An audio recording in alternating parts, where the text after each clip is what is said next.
오늘 하나님의 말씀 마태복음 17장 14절에서 27절의 말씀 함께 읽겠습니다. 그들이 사람들에게 오자 어떤 사람이 예수께 나와 그 앞에 무릎을 꿇으며 말했습니다. 주여, 제 아들에게 자비를 베풀어 주십시오. 간질병에 걸려 몹시 고통받고 있습니다.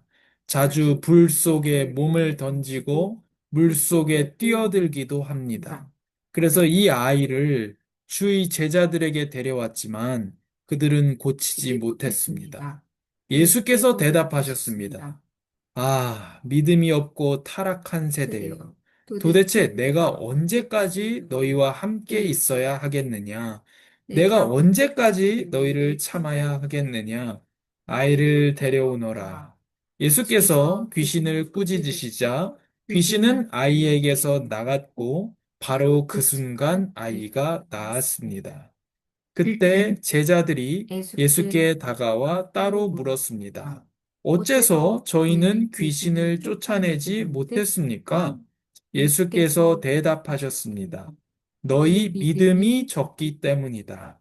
내가 진실로 너희에게 말한다.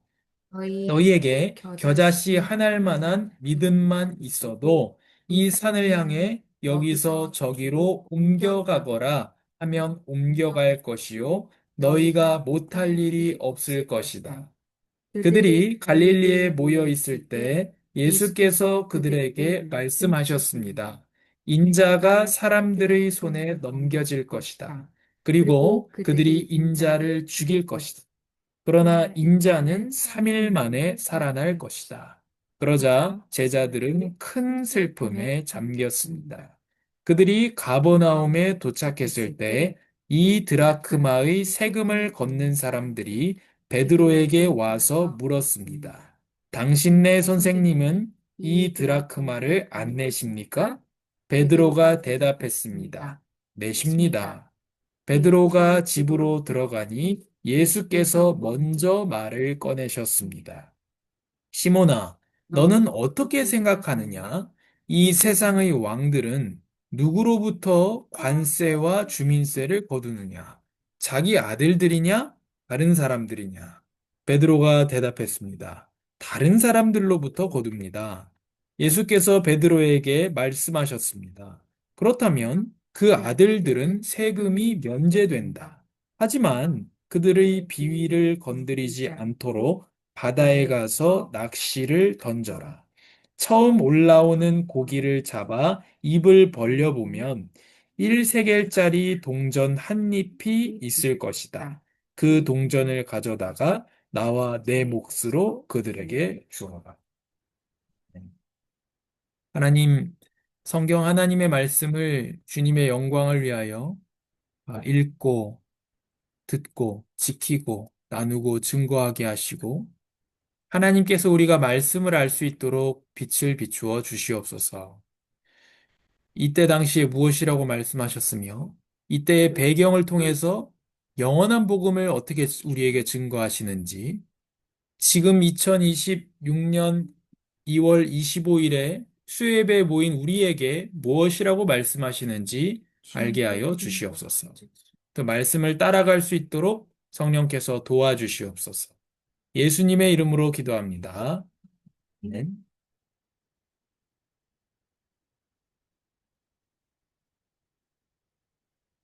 지금 이 오늘 본문에 마태복음 17장 14절에서 27절의 본문은 베드로의 고백, 그리고 변화산 사건 이후에 일어난 내용들입니다. 변화산 사건에서 예수님께서 나중에 어떻게 될지를 맛보여 주신 거죠.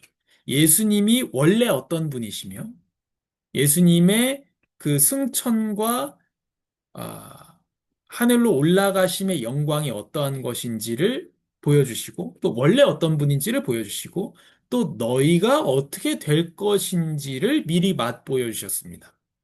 그리고 나서 오늘의 본문이에요.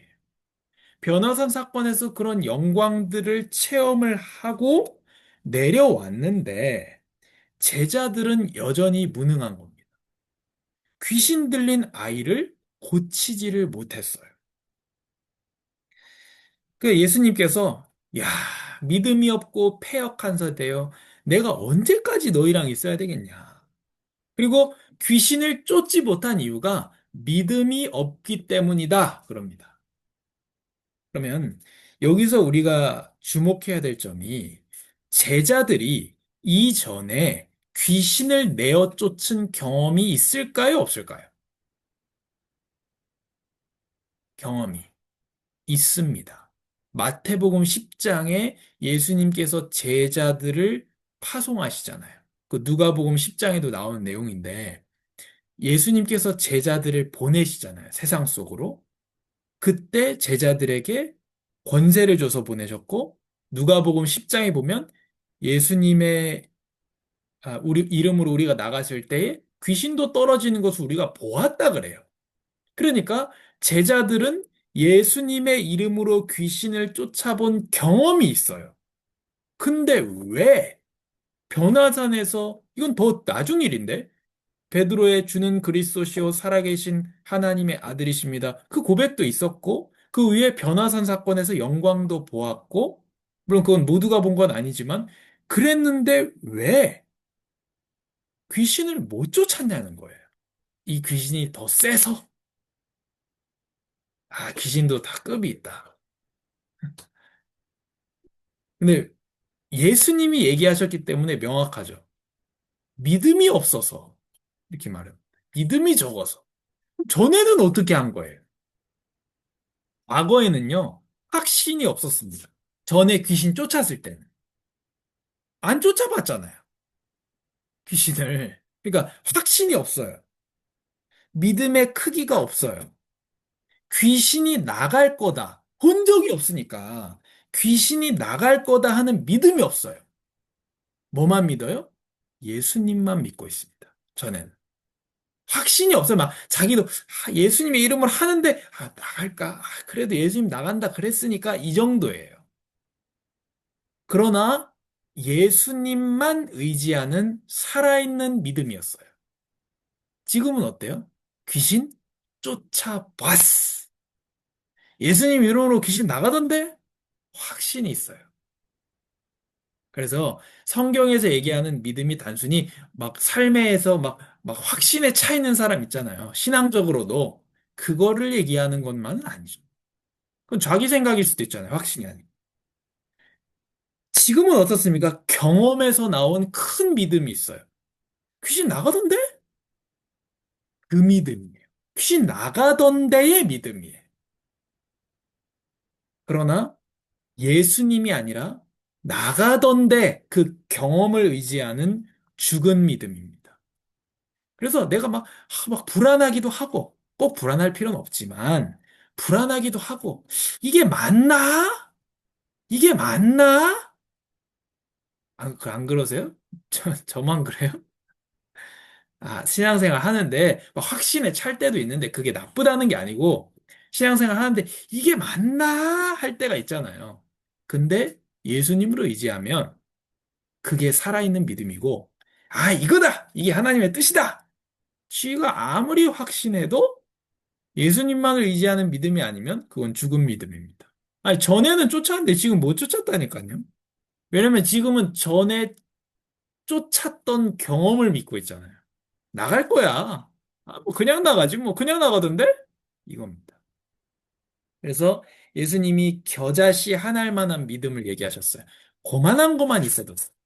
겨자씨는 작지만 살아 있습니다. 살아있는 믿음은 뭡니까? 예수님을 의지하는 믿음이에요. 마태복음 전반에 나오는 얘기입니다. 이게 살아있는 믿음에 대해서 예수님을 의지하는 믿음이죠. 혈루증 걸린 여인 기억나시잖아요. 예수님의 옷자락이라도 잡으면 내가 나을 것이다. 그렇죠.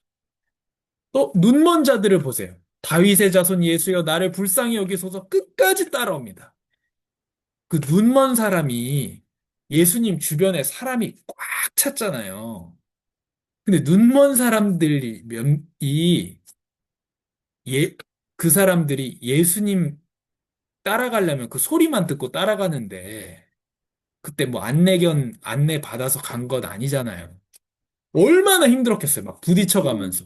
그런데 다윗의 자손 예수여 소리 질러가면서 예수님 들어간 집 안에까지 들어오잖아요. 그 눈 안 보이는 사람들이. 그게 살아있는 믿음이고 겨자씨 같은 믿음입니다. 예수님을 의지하는 믿음.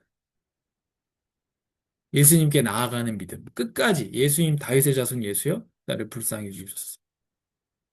그래서 우리가 막 인생이 확신에 차 있고 막 이게 막 하나님의 뜻이야. 그런 사람들 좀 조심해야 될 필요도 있고. 근데 뭐 그게 맞을 수도 있는데 그게 중요한 게 아니에요.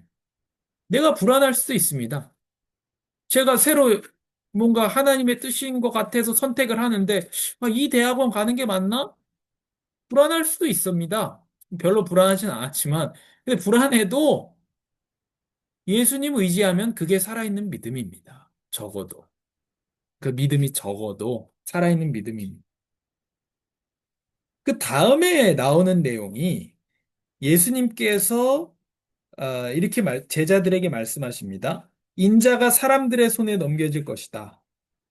그리고 그들이 인자, 사람의 아들, 예수님 얘기하는 거죠. 사람의 아들을 죽일 것이다. 그러나 인자는 3일 만에 살아날 것이다. 뭐 아무 문제가 없는 말씀이에요. 복음이죠. 십자가와 부활입니다.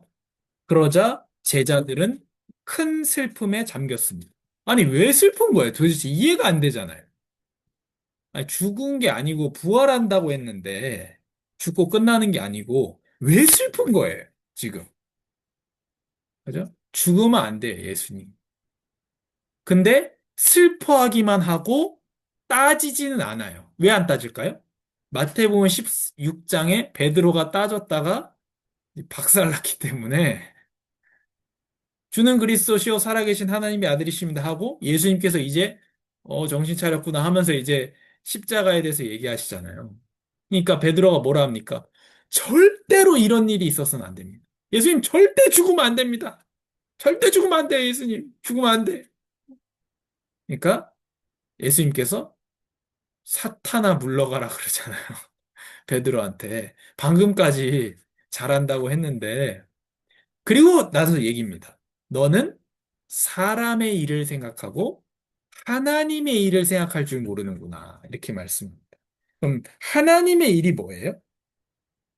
우리에게 베풀어 주시는 큰 구원입니다. 그게 하나님의 일이에요. 지금 구원으로 가야 되는데 베드로 너는 내가 막 가치 있고 기적 베풀고 막 이런 것들 이런 걸 가지고 뭔가 만들어가고 이 땅 가운데서 그런 거를 바라는 거예요. 근데 지금 그런 데가 얼마나 많아요? 예수님을 가지고 이 말 자체가 이상한데 예수님을 가지고 병 낫는 목적으로 달려가고 예수님을 가지고 귀신 쫓는 목적으로 달려가고 예수님을 가지고 사회를 구원하는 목적으로 달려가는 사람이 얼마나 많아요. 내 사람의 일을 생각하는 겁니다. 지금 예수님은 십자가와 이 땅에서의 뭐가 아니고 십자가와 부활로 가고 계시고 하나님 나라를 완성하기 위해서 가고 계시는데 그걸 베드로가 이해하지 못해서 박살났죠. 그러고 나서니까 제자들이 따지질 못하는 거예요. 또 깨질까 봐. 그래서 큰 슬픔에 잠깁니다. 아직 못 알아듣고 있다는 거죠. 그러나 점점 이해하게 되잖아요. 그죠? 베드로 전서 후서를 썼을 때의 베드로는 완전히 다른 사람이 됐잖아요. 이때에 요한과 요한 계시록, 요한 1, 2, 3서를 쓸 때, 요한 복음을 쓸 때의 요한은 완전히 다른 사람이 됐다는 거예요. 하나님께서 점점 자라게 하시고 예수님을 따르는 사람의 믿음을, 우리의 믿음을 점점 키워 나가실 겁니다. 하늘나라는 겨자씨와 같다. 그게 처음에는 아주 작지만 점차 커져서 나무가 되고 거기에 새들이 깃들인다고 말씀하셨습니다. 그리고 이제 마지막에 성전세에 대한 내용입니다. 이게 생명의 속전입니다. 성전세가 생명에 대한 대신으로 내는 것이 성전세예요. 이 성전세를 아, 이 드라크마, 이렇게 걷고 있습니다. 어, 이제 성전세를 걷는 사람들이 베드로에게 얘기합니다. 너희의 선생님은 성전세 안 내냐? 이거 생명의 속전으로서 출애굽기 30장에 이제 정한 하나님의 법으로서 생명의 속전으로 당연히 들어야 되는 거거든요. 이건 뭘 얘기하냐면 생명의 주인이 누구의 것이냐 하는 겁니다. 근데 예수님께서 어, 결론적으로 어떻게 되냐면 베드로에게 바다에 가서 낚시를 던지라 그래요. 물고기를 잡아서 입을 열면 거기 한 세겔짜리 동전이 있어요. 한 세겔짜리 동전 반이 성전세예요. 그러니까 물고기 입에서 나온 그 동전 반이에요. 그 물고기 입에서 나온 동전 가지고 이거는 두 명분이잖아요. 절반은 니하고 절반은 내 거 내라 그래. 예수님 얼마나 좋은 분인지 몰라요. 센스 있게 베드로 것까지. 예수님 너무 좋은 분이에요. 물고기 한 마리, 거기 반세겔만 들어있을 수도 있잖아요. 물고기 입속에. 근데 한 세겔짜리 동전 나와서 절반은 네 거 내고 절반은 내 거 내고 그렇게 하십니다. 어떻게 그럴 수가 있어요? 물고기 잡았는데 거기에 딱 한 세겔짜리 동전 어떻게 들어있어요? 예수님이 하나님이시고 하나님이 우주의 주인이라는 것을 보여주는 거예요. 이 물고기 낚시 사건을 통해서. 그리고 생명이 누구의 것이냐? 하나님의 것이라는 것이고, 하나님은 모든 우주를 움직이는 하나님이세요.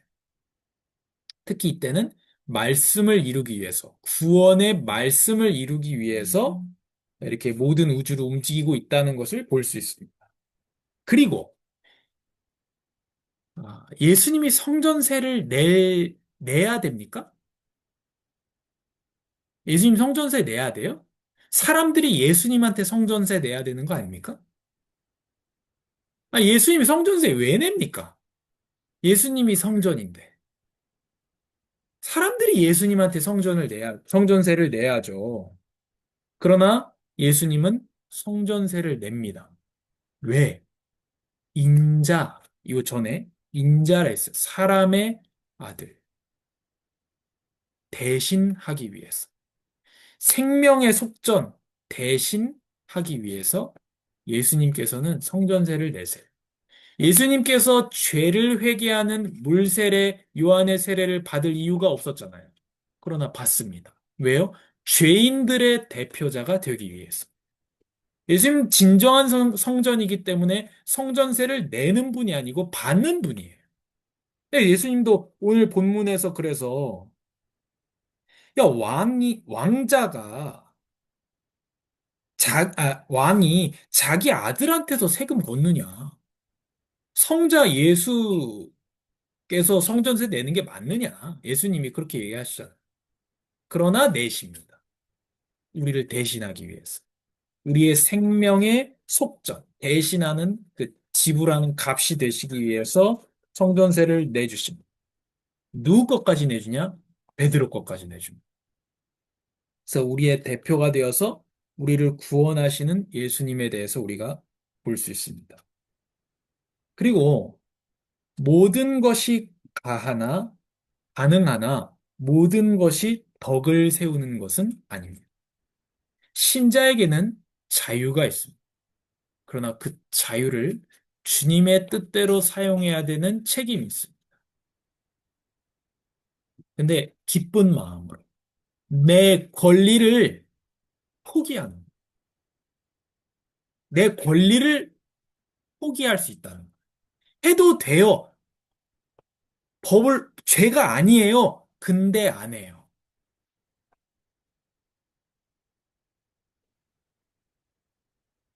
주일에 예배하는데 막 금목걸이 차고, 금팔찌 차고, 금바지 차고 와도 돼요. 몇 천만 원짜리 옷 입고 와도 돼요. 근데 그거 보고 누가 시험 들어요. 그 시험 들 이유는 없어요. 뭐 돈 많은 사람이 비싼 옷 입겠다는데. 그래도 죄는 아니나 내가 그 사람을 위해서 그렇게 안 한다. 그게 성전세에 담겨 있는 실천적인 뜻이기도 합니다. 배려죠, 배려. 눈을 맞춰주는 거예요. 어린 아이에게 눈을 맞춰주는 것처럼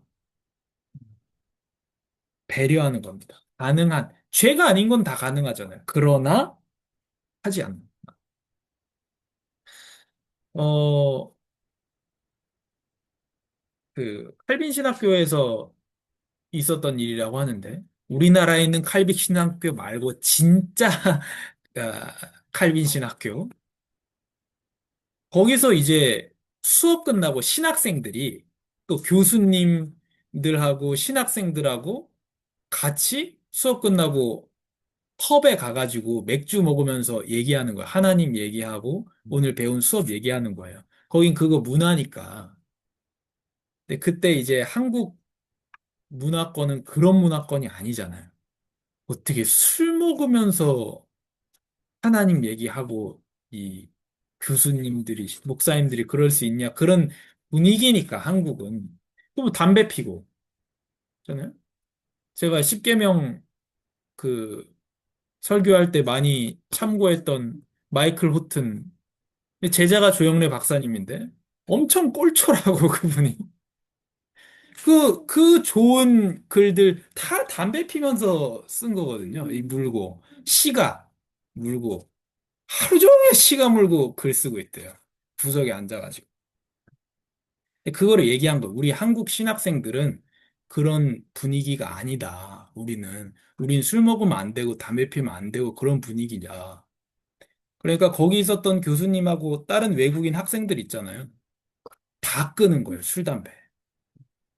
우리는 이거 죄라고 생각 안 한다. 그래서 해왔고, 죄면은 니랑 이렇게 자연스럽게 안 했지. 우린 죄라고 생각 안 해. 근데 우리를 볼 때 너희가 불편하잖아. 그러니까 우리가 끊을게. 안 하면 되지. 그 술, 담배 다 끄는 거예요, 그 사람들. 할 수 있어요. 모든 것이 가하나, 모든 것이 가하다는 얘기는 죄가 아닌 선에서 가능하지만 안 한다. 참는다. 혹은 한다. 그게 뭐냐면 배려예요. 그게 예수님께서 베드로에게도 주신 거예요. 절반 거 베드로 거도 내주잖아요. 예수님. 안 내줘도 되잖아요. 그 물고기 입속에 반세겔만 있어도 되잖아요. 그게 배려입니다. 더 해주는 거. 더. 내가 왜? 내가 왜? 예수님 그러잖아요. 누가 자기한테 오리를 가주자고 하거든. 3kg 가달라고 하면 6kg를 가져라. 왜? 내가 왜? 거기에 대한 예수님의 답변이 명확하잖아요. 내가 그렇게 너한테 했기 때문에 너가 더 가주는 사람이 되라. 너의 마땅한 권리도 덕을 세울 수 있다면 행사하지 마라. 네 권리인데 하지 마. 바울도 그렇게 얘기하죠. 나도 베드로와 같은 사도들이 이제 사모님들이죠. 자기 아내를 이렇게 데리고 가는 거예요. 근데 그 데리고 가면 그 받아들이는 그 성도의 입장에서는 두 명분을 준비해야 되잖아요. 뭔가 이 부담이 될 수 있다는 거예요. 그 바울이 그렇게 얘기합니다. 성경에 기록된 대로 바울이 그렇게 얘기합니다. 나도 그렇게 뭐 데리고 다닐 수 있다.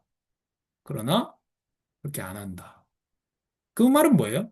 권리다. 뭐 데려갈 수 있지. 뭐가 잘못입니까? 그러나 난 행사하지 않고. 그 바울이 믿음이 약한 성도들을 위해서 일을 하면서 복음을 전했던 때도 있습니다. 그렇게 얘기합니다. 내가 안 받고 후원받아서 할 수도 있다. 그러나 안 한다. 그래요. 그래서 우리가 권리가 있어도 다 행사하면 안 됩니다. 그게 그리스도인이고 배려입니다. 그래서 오늘 말씀을 통해서 우리의 경험의 믿음이 아니라요. 이렇게 하시니까 하나님이 이렇게 하시던데. 그래서 이런 말이 있습니다. 과거의 은혜로 오늘을 싸울 수 없다. 이런 말이에요. 과거에 받았던 은혜의 경험으로 신앙생활하는 게 아닙니다. 오늘도 예수님 의지하고, 내일도 예수님 의지하고, 맨날 나가는 거예요. 그게 성도입니다. 맨날 예수님께로 나가는 거예요.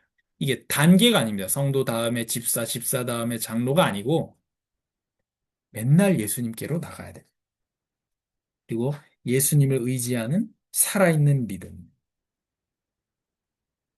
그리고 하나님의 큰 구원과 우리를 대신하신 속전이 되어주신 그 예수 그리스도를 믿는 은혜.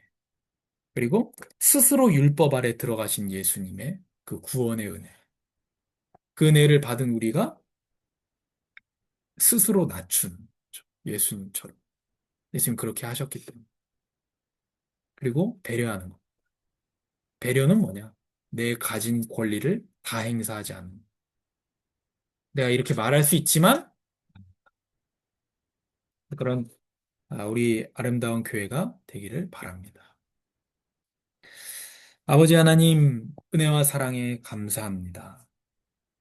우리에게 너무 크신 은혜를 베풀어 주시고, 예수님께서 참 성전이시기 때문에 성전세를 내는 게 아니라 걷어야 되는 분이시지만, 눈높이를 낮춰주시고, 또 우리 죄인들의 대표자가 되시기 위해서 성전세를 납부하셨습니다. 베드로의 것도 챙겨주셨습니다. 이렇게 예수님께서는 대표자가 되어서 우리의 몫을 다하시고 대신 내시고 베드로의 몫을 대신 내신 것처럼 우리의 죄의 값을 죄가 없는 분이시면서도 죽음으로 대신 내셨습니다. 그 은혜에 너무도 감사하고 주님을 찬양합니다. 예수님께서 또한 낮추어 주신 그 은혜를 받은 우리가 모든 권리를 다 행사하지 않고 우리가 배려하고 스스로 낮추는 아름다운 교회가 되게 하여 주시옵소서. 이 복음의 놀라운 비밀을 한 주간 우리가 누리고 나누게 하여 주시옵소서. 예수님의 이름으로 기도합니다.